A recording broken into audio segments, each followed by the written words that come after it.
Hi guys, welcome back to Prose Amongst Thorns. I'm Amy and today I'm going to be talking about my postgraduate study.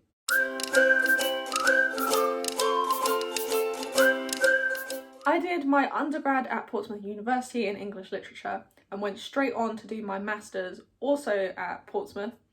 So my master's was actually in MRes, which is a master's in research, which is slightly different from a taught master's in that you're not taught. So rather than having set lectures and assignments based on pre-designed modules and topics, you can essentially choose anything you want.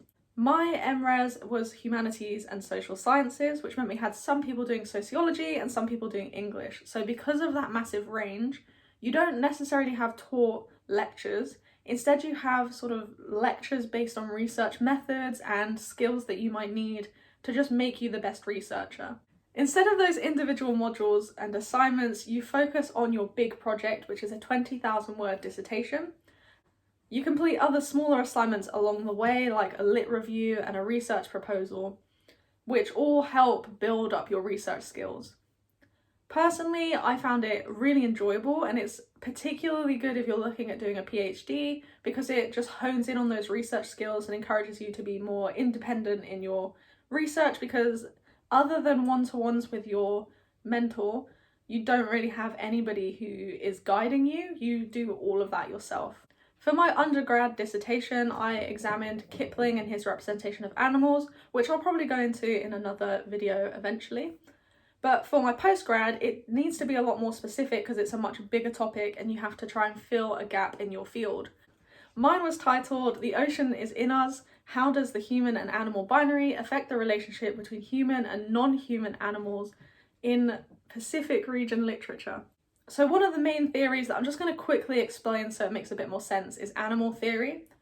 Animal theory is essentially exploring the representation of animals in literature and what this means about how we view animals.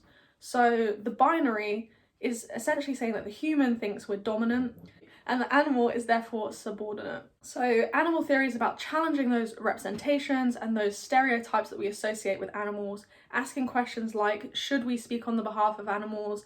In doing so, are we silencing them, or are we giving them an important voice? The other thing worth quickly clarifying is where I say Pacific region literature, I'm talking about any countries that border the Pacific. So this could be China, New Zealand, North America, Canada, anywhere that has an edge on the Pacific. Because it's 20,000 words, which is obviously quite a lot to write, I focus on 5 texts, which I'm going to quickly go through and try and not talk too much about. The first one, which spawned my whole idea for the dissertation, is The Whale Rider by Witi Ihimera. Ihimera is from New Zealand and is a Maori writer, so this is one of the Indigenous texts I explored, as I was trying to look at the difference between Indigenous and non-Indigenous writers and whether their relationship to animals and their presentation of animals was different. Spoiler alert, it was.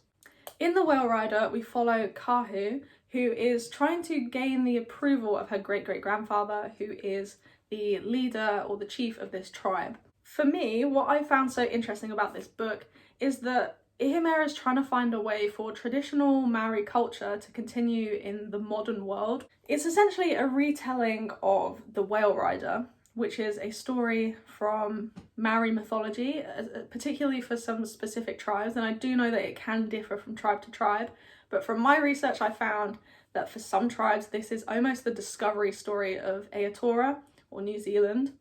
And through this retelling, Ihimera essentially is encouraging traditional culture to adapt and not rule out people because of gender, essentially. There's also a background of this relationship with animals being central to their beliefs and just a kinder, better relationship with animals. This book is a really interesting book, very, very short. If you're looking to try and start getting into some Pacific mythology, I highly recommend. If you are looking to get into some Pacific mythology, I highly recommend this one. It's a really quick read and it's just incredibly interesting. And if you're a literature student, there is a lot to delve into, even though this text is so short. Like, there are so many like little post-it notes of notes I've made throughout this book. So yeah, highly recommend this one, and I adore it and I love Whitty him. The second book that I examined was People of the Whale by Linda Hogan. Linda Hogan is Native American or has Native American heritage. Similar to The Whale Rider, it looks at ways for traditional culture to continue in the modern world. So this uses the backdrop of the Vietnam War to explore like warring identities almost through our character Thomas.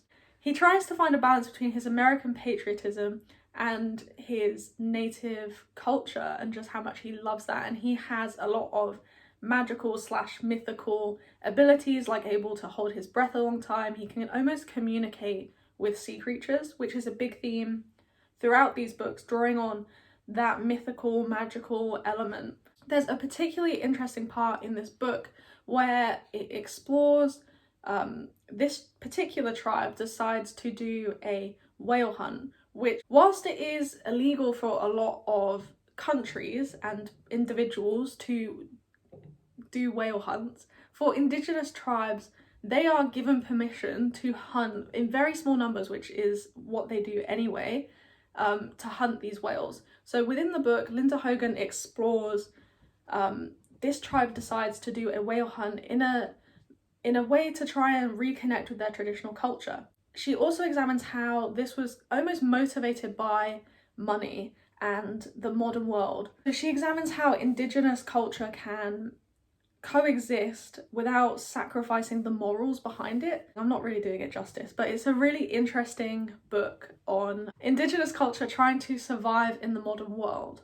The third text and the final Indigenous text was Shark Dialogues by Kiana Davenport. So this one is a Hawaiian text that essentially explores the same kind of themes, so trying to find ways to exist in the modern world whilst retaining ties to traditional indigeneity and traditional beliefs. We follow Pono, who is the big kahuna. She is the leader of her little family pod, and she has mythical abilities. She can almost see the future.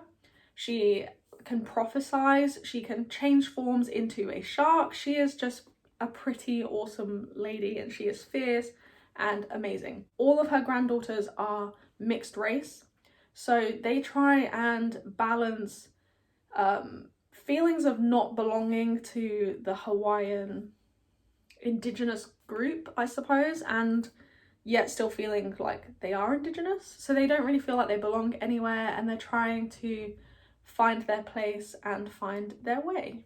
With this one, it spans from right when Hawaii was colonized all the way through to, I guess, modern day. I really enjoyed this one because it was very enlightening to parts of history that I didn't know about, and it touches on so many important issues and important facts, I guess, that are overlooked. And yeah, I didn't know much about Hawaiian Indigenous culture, and this book does some really interesting things with it and explores how a lot of Indigenous Hawaiians aren't necessarily Indigenous. Pono is half Tahitian and half American, so it already challenges ideas of native Hawaiians having to be from Hawaii. It's very difficult. It explores really difficult relationships to race and nationality, which I can't really do the justice of explaining because it has been a while since I've read the book. So I would suggest picking the book up and reading it. It's very interesting in how it navigates mixed race and indigeneity. So my fourth text is a non-Indigenous text, and this is Gold's Book of Fish by Richard Flanagan. This one is crazy, is I guess the only way to describe it. It is essentially a mishmash of time periods, and it's about a book of fish, which is written by William Gold, hence the title. And he is a prisoner and also a painter, and I honestly can't really explain it because it's just a bit of a mess, but you can't really tell what's real and what's not real. So it's challenging ideas of history and how we authenticate things. Somebody finds Gold's Book of Fish and attempts to almost sell it and have it authenticated by historians and have that information released on a sort of worldwide scale. And the historians say that the story is completely made up because they're like the official records from that prison don't agree with what was written. The official documents have been faked essentially and are complete lies, and that his story is the only one that can be believed. So you already have this unreliable narrator, William Gold. Then the book goes missing, and the person who found the book rewrites the book from memory from what William Gold wrote down, which may or may not have been an accurate representation of what it was like in this crazy prison island where they essentially became their own functioning nation. If I sound confused, it's because it's just a really confusing book and I can't really summarize it in any way. In this book, there is transformations from people into fish and fish into people, and just some really crazy moments that I can't really describe. I do recommend it, but you have to be interested to get through it. I found it really hard work for some of it, and then other parts I completely adored. So it is a weird book. I do recommend it, especially if you like learning about Pacific region and Australia. A fun little tidbit is that William Gold doesn't have access to any inks or paper, so he steals paper from his job as a painter on this prison island, which is essentially an entire town, and he makes ink out of whatever he can find. Sometimes he uses blood, sometimes he uses ground up poop, sometimes he uses ground up leaves, and each chapter, or at least in my edition, the ink is actually a different colour to match up with what he would be using, which is really interesting. The final book is Larissa Lay's Saltfish Girl. So the author, because I can't say her name, I'm sorry, is Chinese Canadian, and the book follows a Chinese Canadian family in like a futuristic world. So there are two narratives. The first is set in the distant past in sort of a Chinese creation myth, or based on the Chinese creation myth, and the future in this really crazy futuristic world that I can't really explain, but yeah, robots are there. So you have this conflict between the old traditional and the futuristic technological. If you can hear crunching in the background, it's because one of my cats is hungry, so sorry about that. But this book also has people changing from god to human, from human to fish, from fish back to human. There's a lot of changes going through this, and it just is, yeah, it examines biotechnology and the dangers of biotechnology using traditional culture, particularly Chinese traditional culture. Definitely worth a read if you like that kind of novel. So you've probably noticed throughout these that they've got progressively less post-it notes and notations within them. That is because, I mean, first of all, I lost the will to live. I shouldn't say that, should I? As I went through the year, it just got more rushed, so I didn't really have time to make all the notes I wanted to within the book. So like looking at the pages, it's upside down, that's stupid. So if you look at it, like there's the same level of notation in each one. Like I've just highlighted keywords and made notes on it, but it's not because a book has less interesting stuff in it, it's just that I didn't have time to go through with the same level of detail as I did on The Whale Rider, which I'd actually started annotating like the year before I started my dissertation. So that's why. Before I filmed this video, I asked for questions on Instagram and Twitter for people doing an MRes or just generically time at university. And I've picked out a few that I'm gonna quickly try to answer so this video doesn't go on forever. I'll put links to the people who's answered profiles below, and I will also put my socials down there because I will be doing some more Q&As probably eventually. So the first question is from the lovely G at g.bookandlife on Instagram, and her question was, what is the hardest part of this master's? The hardest part for me was finding a balance with my research, so making sure that I wasn't jumping into it too early and that I had some sort of structure. On your undergrad, it's very much guided, and I think the jump from that to an MRes is quite a big difference, and you, or at least I definitely struggled a little bit with the change of having like lectures every single day to having one lecture a week with some one-to-ones with my supervisor mixed in as well. So that's probably the hardest thing. And if you're doing an MRes in particular, I would definitely say make sure that you're ready for like just how much more independent it is. So Sana on Twitter asked like 3 or 4 questions. I think most of them I've answered. So I've talked about my field of research. It's kind of animal theory and Pacific theory within literature. A piece of literature I loved, I mean, we all know how much I love The Whale Rider. And if you've watched my top 12 of 2020, you'll know I loved The Spell of the Sensuous by David Abrams, which is a critical text.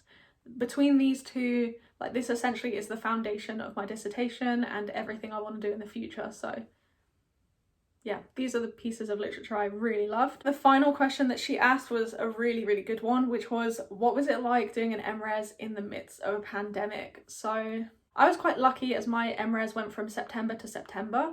With everything getting bad in April, we were kind of already towards the end, so we didn't miss out on too many lectures. But it did make it very, very difficult to talk to your supervisor because there wasn't that face-to-face aspect. Everything was over Zoom, and it's just not the same feeling. I would say that I was really lucky and I had a good group of people that I could message and talk to, and my girlfriend helped me a lot with all my editing and just not going completely insane, which is hard at times because I am a little bit psycho. I think the other thing that's important to acknowledge is that my university decided to fire half of my lecturers during the pandemic. So not only did the pandemic thing didn't really affect me, I don't think, not as bad as some other degrees and dissertations, but for me the worst part was losing or potentially losing most of my lecturers, and there was just uncertainty around that.